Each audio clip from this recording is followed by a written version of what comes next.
오늘 우리에게 주신 하나님의 말씀 로마서 12장 9절로 21절 말씀입니다. 생명의 샘가 2월 13일 금요일 말씀 하나님의 진노하심에 맡기라 함께 읽겠습니다. 사랑에는 거짓이 없나니 악을 미워하고 선에 속하라. 형제를 사랑하여 서로 우애하고 존경하기를 서로 먼저 하며 부지런하여 게으르지 말고 열심을 품고 주를 섬기라. 소망 중에 즐거워하며 환난 중에 참으며 기도에 항상 힘쓰며 성도들의 쓸 것을 공급하며 손대접하기를 힘쓰라. 너희를 박해하는 자를 축복하라. 축복하고 저주하지 말라. 즐거워하는 자들과 함께 즐거워하고 우는 자들과 함께 울라. 서로 마음을 같이하며 높은 데 마음을 두지 말고 도리어 낮은 데 처하며 스스로 지혜 있는 채 하지 말라.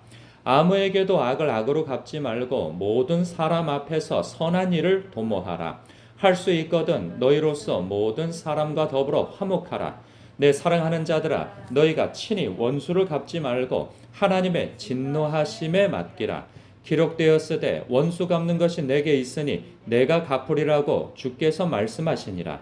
내 원수가 줄이거든 먹이고 목마르거든 마시게 하라. 그리함으로 내가 숯불을 그 머리에 쌓아 놓으리라. 악에게 지지 말고 선으로 악을 이기라. 아멘. 그리스도인의 삶은 어떤 삶을 살아야 하는가에 대한 말씀을 해주고 있어요. 그런데 우리가 읽어보면 그리스도인만 이렇게 살 것 같지만 그렇지 않은 경우도 있어요. 믿지 않는 사람들도 이렇게 사는 사람들 많습니다. 혹은 우상을 섬기는 사람들도 이렇게 사는 사람들 많이 있어요. 그런데 그들과 차이가 무엇이냐? 그것은 명확하게 제일 앞줄에 그것을 달아 놓았죠. 그것이 무엇이냐 하면 바로 하나님의 모든 자비하심이에요. 그러니까 나를 향한 하나님의 자비하심이 무엇인가를 인식하고 아는 사람, 그 사람은 삶의 방식이 세상과 다르다는 거예요. 이 세대 정신과 다르다는 거예요. 이 세대 정신이 무엇이냐? 그것은 바로 나중심적인 생각인 것이죠. 우상을 숭배하는 사람도 마찬가지고 주님 밖에 있는 모든 사람들도 마찬가지입니다. 그러니까 이타적인 삶을 사는 것 또한 그것이 자기 중심적 삶에서 나오는 그러한 선택이고 그러한 선행이고 그런 것이죠. 그런데 하나님의 모든 자비하심이 즉 그것이 은혜 의식을 가진 사람, 나 같은 죄인 살리신 그 은혜 감사함을 가지고 있는 그 사람. 그러니까 로마서 1장부터 11장까지 계속 설명되어진 하나님께서 우리를 어떻게 사랑하셨는가? 죄인 되었을 때, 약할 때, 하나님과 원수 되어졌을 때, 우리가 허물과 죄로 죽었을 때, 그리고 하나님을 대적하였고 또한 관심 없을 때, 그리고 나의 구원에 대해서 설령 안다 한들 무능한 그때에 하나님께서 우리를 사랑하심을 어떻게 나타내셨는가? 우리를 아끼기 위하여서 독생자도 아끼지 아니하시는 방법으로, 또 예수님께서는 우리를 구원하시기 위해서 당신의 생명을 맞바꾼 아끼지 않는 방법으로 우리를 아끼신 그 사랑, 그 은혜, 자격 없을 때 하나님께서 우리에게 그런 호의를 베푸셨다 하는 그 인식이 있다면 우리는 그리스도인으로서 어떻게 살아야 하는가에 대한 이 명확한 방향성을 갖게 되어진다는 것이죠. 그래서 우리가 중요한 것은 그 은혜의 의식, 하나님의 모든 자비하심, 그래서 하나님의 선하심과 기뻐하심과 온전하신 뜻이 무엇인지 발견하려고 하는 사람은 이 말씀이 지당한 말씀으로 와닿을 거예요. 이것을 굳이 해석할 필요가 없어요. 하나님이 이러한 삶을 기뻐하시지, 그리고 나의 변화된 신분에 걸맞는 지당한 삶이지라고 받아들여요. 설령 그렇게 살지 못한다 할지라도 주님 앞에 죄송하고 또한 송구스러운 마음이 드는 것이지, 이것에 대하여서 어떤 변명이 일어나지는 않는단 말이죠. 그러니까 하나님의 모든 자비하심 속에서 은혜 의식이 없는 사람은 이 똑같은 본문을 대할지라도 해석이 복잡해져요. 마치 이런 거와 같죠. 내가 예수야? 내가 하나님이야? 하나님은 이렇게 사실 수 있지. 예수님은 이렇게 사실 수 있지. 그러나 나는 그렇게 못 살아. 이러한 변명이 나오는 거죠. 그러니까 나를 향한 하나님의 그 크신 사랑과 은혜의 의식, 그리고 내가 변화되어진 하나님의 새 사람으로서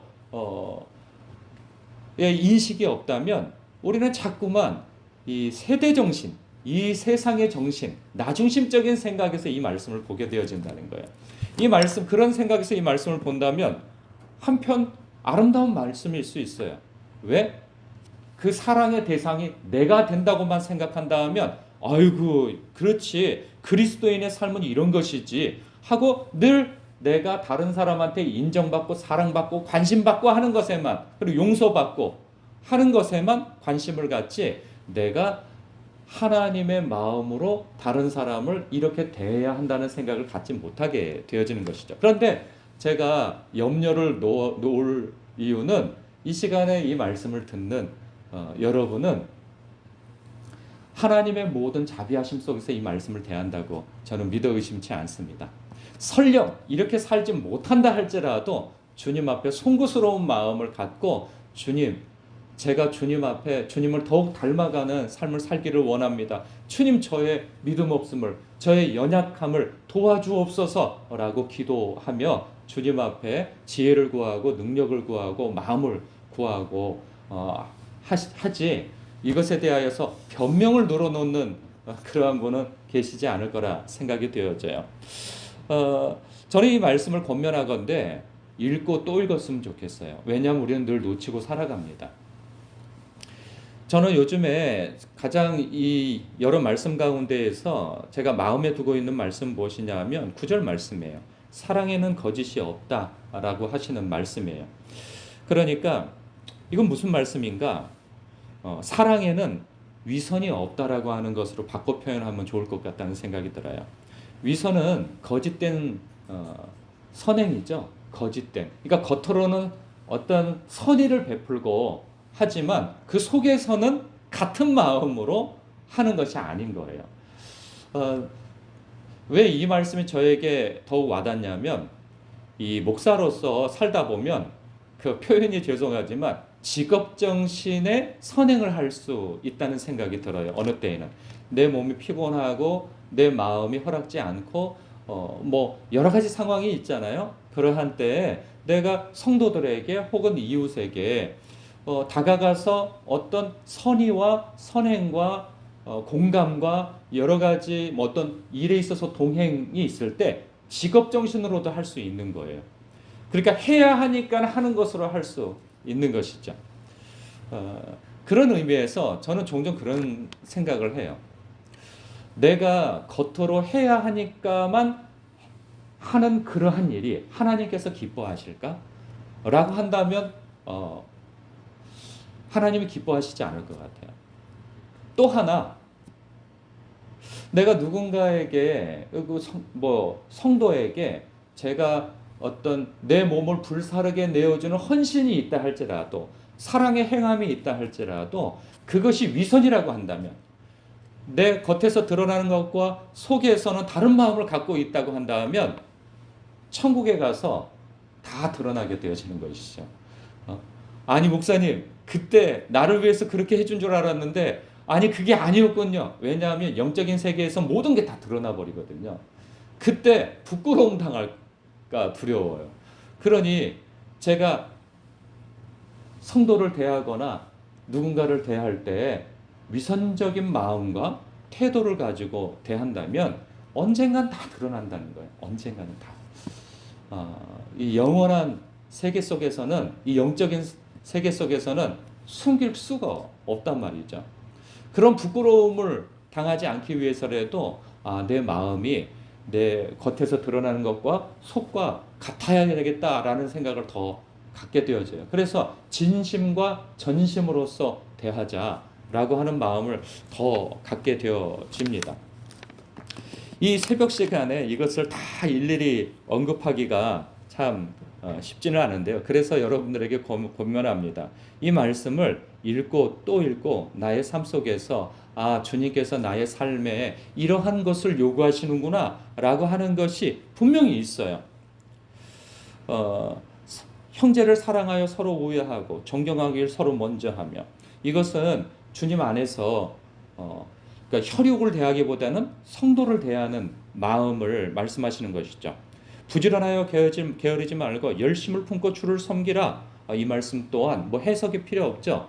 하나님 앞에 예배에 헌신하고 하나님께 죽게 하듯 내 주변에 맡겨진 일들을 하나님의 일이라 섬기며 섬기는 그 열심을 내라는 것이죠. 소망 중에 즐거워하며 환난 중에 참으며 기도에 항상 힘쓰며.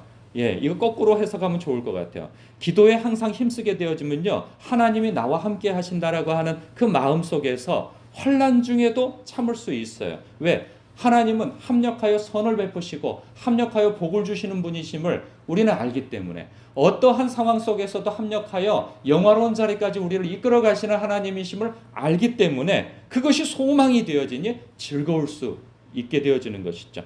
그래서 우리에게는 항상 기도의 힘씀이 필요합니다. 13절, 성도들의 쓸 것을 공급하며 손대접하기를 힘쓰라.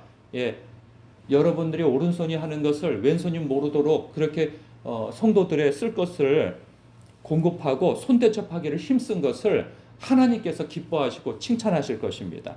또한 너희를 박해하는 자를 축복하라. 축복하고 저주하지 말라. 즐거워하는 자들과 함께 즐거워하고 우는 자들과 함께 울라. 쉽지 않습니다.